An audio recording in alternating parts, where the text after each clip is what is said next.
शांतचित्त होकर बैठने में तो साधक को सब चीजों का फल प्राप्त होता ही है।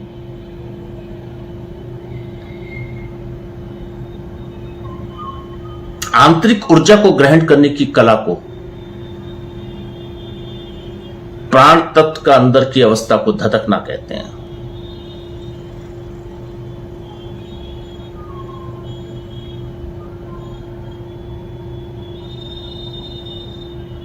वो जितना धधकता रहेगा और जितना आप उसके साथ अटैचमेंट और सुनते रहोगे तो तुम अग्रसर हो।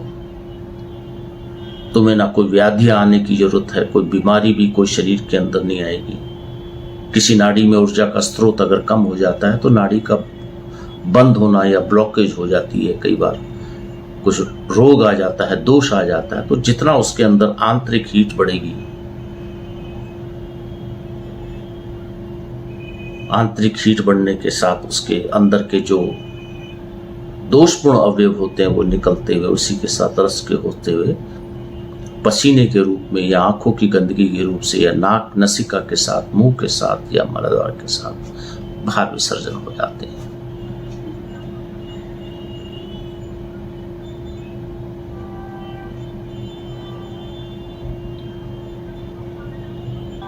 ऊर्जा का स्रोत है। कई पूछते हैं कि महाराज जी ऊर्जा का स्रोत कैसे है?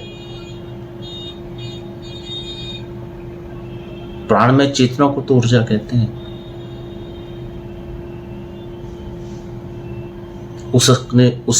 उसके धधकने से जो गर्मी पैदा होती है ऊर्जा का स्रोत है।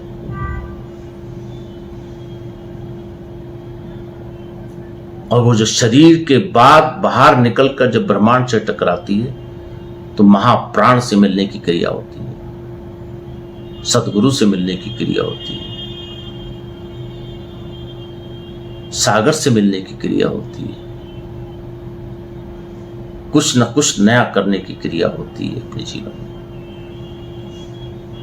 यही तो ऊर्जा का स्रोत है। यही तो जीवन शैली है हमारे मानव की। यही साधना क्रम की जीवन शैली है।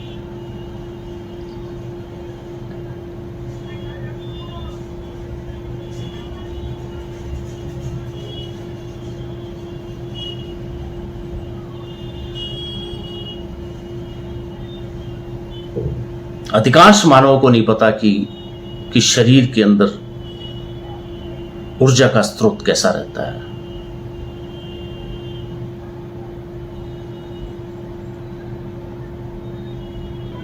वो तो जब डॉक्टर के पास जाते हैं, नाड़ी कमजोर हो गई है, नाड़ी धर कम, ये टैबलेट्स ले लो, प्रोटीन ले लो, ये ले लो।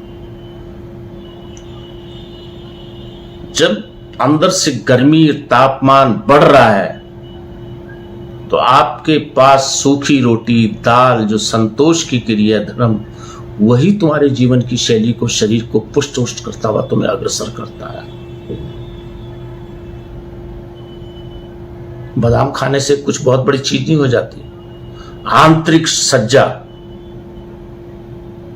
जब तक नहीं रहेगी नाड़ियों की, जब तक ऊर्जा का स्रोत हर नाड़ी के अंदर नहीं जाएगा, जब गर्मी हर उसकी ऊर्जा, उसकी गर्मी, उसका ताप वहां से निकलता हुआ ब्रह्मरंध्र से या आंखों से या नाक के या मुख से या किसी शरीर के किसी रोम प्रतिरोम से ना निकलेगा, तब तक उसका कोई फायदा नहीं रहेगा। ऊर्जा का स्रोत तो निकलना ही चाहिए बाहर, और जब ऊर्जा का स्रोत सब जगह से बाहर निकलेगा तो वो व्यक्ति तेजी में रहेगा, चेतन अवस्था में रहेगा, सूझबूझ की अवस्था में रहेगा।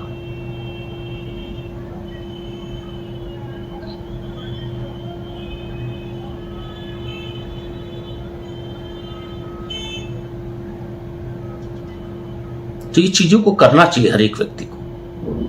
कुछ समय अपने लिए भी, अपने लिए, स्वतः के लिए, अंतःकरण के लिए कुछ समय निकालना चाहिए और अग्रसर होना चाहिए अपने जीवन में। नहीं तो ऐसे ही बाजी छूट जाती है जीवन की। कुछ ना कुछ रह जाता है कि मैंने ये नहीं लिया। आखिरी समय में महसूस होता है कि मैंने आंतरिक अवस्था के लिए ये नहीं लिया।